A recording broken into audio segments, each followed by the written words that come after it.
Olá, sou a professora Alice, falo aqui em nome do SISMAR, o Sindicato de Servidores do Magistério Municipal de Araucária, e o nosso tema hoje é EAD, o ensino à distância, que é uma proposta que está sendo realizada por alguns governos como alternativa à suspensão das aulas devido ao momento da pandemia. Então é bem importante a gente lembrar que a gente tem mecanismos que prevêem esses momentos e onde a gente pode trabalhar com alternativas de ensino-aprendizagem, mas que essa proposta da educação à distância nós somos contra. E eu vou falar sobre isso e por quê. Primeiro, os governos que trabalham em cima dessa proposição, eles demonstram claramente que não sabem, não conhecem a realidade da comunidade onde eles atuam. E segundo, eles demonstram claramente estar muito distantes de qualquer conhecimento sobre os processos e os mecanismos de ensino-aprendizagem. Em um país marcado pela desigualdade como o Brasil, defender a educação à distância que permite o acesso para alguns e exclui outros é garantir a manutenção da desigualdade e do abismo social que a gente ainda tem na nossa sociedade. A gente sabe que tem muitas famílias que não têm nem condições básicas, nem de higiene, de moradia ou de alimentação, que dirá de acesso a mecanismos como os que estão sendo propostos.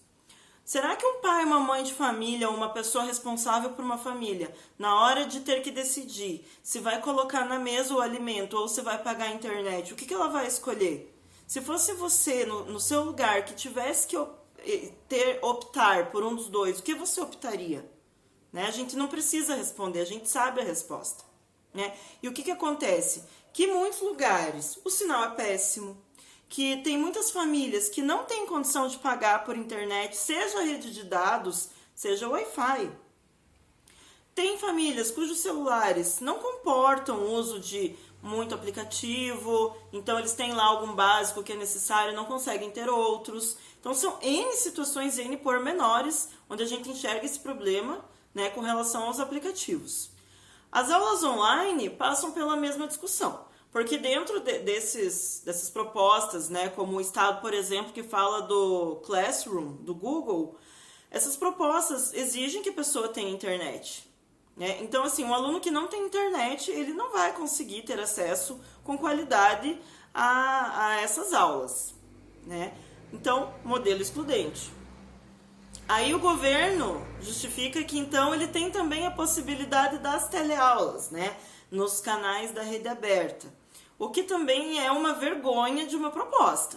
Por quê? Primeiro, a gente sabe que existem condições de moradia extremamente precárias. Essas pessoas, se têm televisão, vão ter um aparelho de televisão normalmente.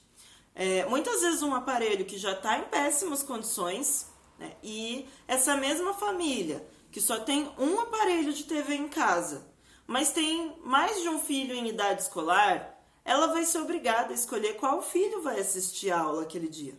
Isso é uma disparidade, certo? Os governantes, as pessoas que têm a caneta na mão, será que elas realmente acham que um estudante da faixa etária entre 6º ao 9º ano e ensino médio vai ficar por 4 horas sentado em frente à TV assistindo aula, sozinho? A sala de aula, ela é um momento de interação, ela é um momento de troca de experiências. É uma coisa que não acontece, porque na TV a aula é unilateral. O aluno não tem essa condição, certo? Então, quem é pai, quem é mãe, quem é professor, sabe que não consegue atingir. Talvez assista alguns minutos, assista uma aula, mas essa proposta, ela inviabiliza a condição e o acesso ao ensino dos nossos estudantes. Defender a EAD como manutenção das aulas nesse momento é relativizar quem vai ter acesso. E a gente não pode relativizar, todos precisam ter o direito ao acesso à educação. Essa atitude do governo, ela é injusta e criminosa. Por quê? Porque ela também vai contra quanto à LDB, que é a Lei de Diretrizes e Bases, e vai contra a Constituição Federal. A LDB é clara quando ela se refere ao acesso. No artigo 3º, parágrafo 1º, ela diz, abre aspas, o ensino será ministrado com base nos seguintes princípios: igualdade de condições para o acesso e permanência na escola, fecha aspas. A Constituição de 88 também prevê no artigo 206, inciso 1º, que, abre aspas, o ensino será ministrado com base nos seguintes princípios: igualdade de condições para o acesso e permanência na escola, fecha aspas. Então, diante disso tudo e de mais outros vários elementos, nós defendemos a suspensão do calendário escolar e chamamos a comunidade escolar para encampar a campanha Suspensão do Calendário Já!